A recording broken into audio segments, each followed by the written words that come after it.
Welcome back to my channel. If you're visiting us for the first time, please take a moment to subscribe and hit that notification bell. Your support allows us to keep sharing these raw, real-life journeys. There are specific quiet moments in our lives that act as a bridge. Once you cross them, there's no going back.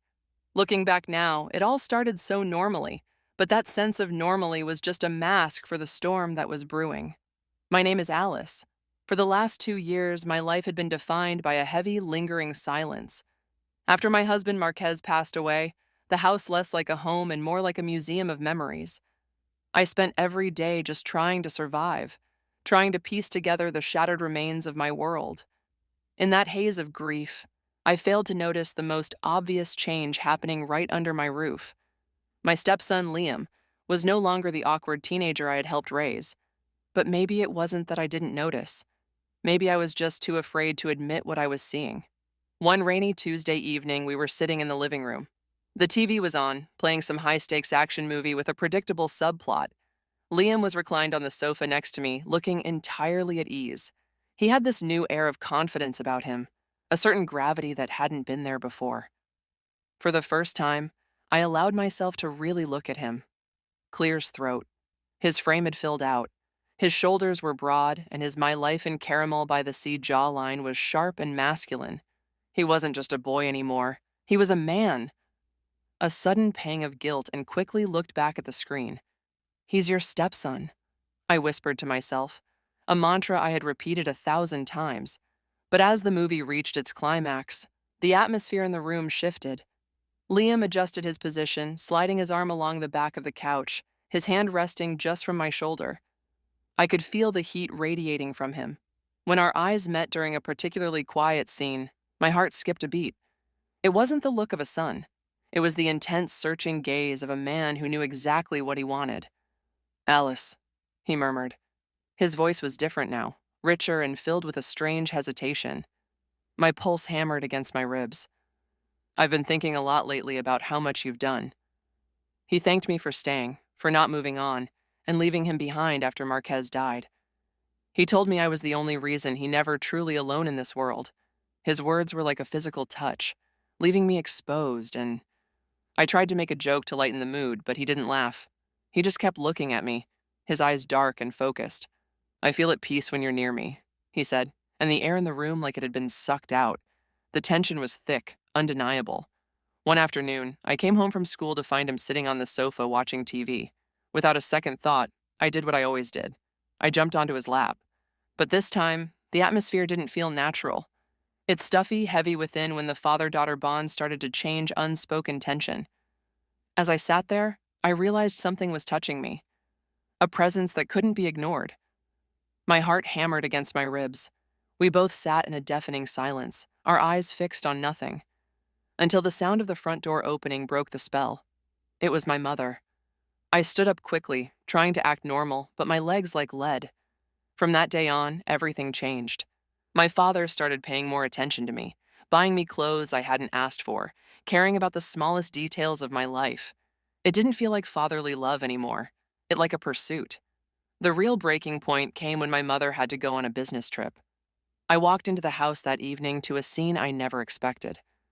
The dining table was set for two. Candles were flickering. The aroma of a delicious meal filled the air, and 2 bottles of red wine were waiting. It looked romantic. My father smiled and said he wanted to celebrate a success at the restaurant. I laughed, wanting to believe him, wanting to enjoy a nice dinner with my dad. As the wine flowed, the walls between us began to crumble. We talked about my childhood, about the memories of me clinging to him as a little girl. We laughed, the tension melting away under the influence of the alcohol. But then my mind became hazy. Reason was replaced by a dangerous curiosity. "Do you like me?" I asked. My voice wasn't that of a daughter. It was soft searching and carried a meaning that my sober mind would have never allowed. The room went silent. My father looked at me, his eyes unthoughtful. "Yes," he whispered. Just one word, but it carried the weight of 1,000 secrets. In that moment, the space between us froze. The distance vanished, driven by something I couldn't control. Maybe the wine, maybe the suppressed emotions of the past year. I reached out and his neck. He didn't away. He wrapped his arms around my waist, me tighter. We looked at each other, and without a single word, it was cautious at first, a rediscovery of a familiar tenderness, but it quickly turned into something intense and overwhelming. All the hesitation was gone. His hands moved over my back, exploring, greedy for a connection that defied every rule we had. That one night Mom was away, ever known. He picked me up, his strong arms holding me firmly, and led me into the dark room. That night, the world stopped. There was no time, no space, no consequences, only the two of us. Every touch, every broken barrier like a surrender to a fire that had been smoldering for far too long. We gave each other everything, merging physical intimacy with the secret desires we had both been hiding. But the sun always rises. The next day, my mother came home. Clear as throat. We acted like a normal family. We ate breakfast. We chatted. We smiled. But underneath the surface, a heavy silence had fallen. We were sharing a secret that was destined to destroy us. Our meetings became furtive, hurried, fueled by a mixture of guilt and an insatiable desire. We knew it was wrong, but we couldn't stop. Then one night, while my mother was fast asleep, my father snuck into my room. I woke up to his warmth next to me. "Gently, Dad.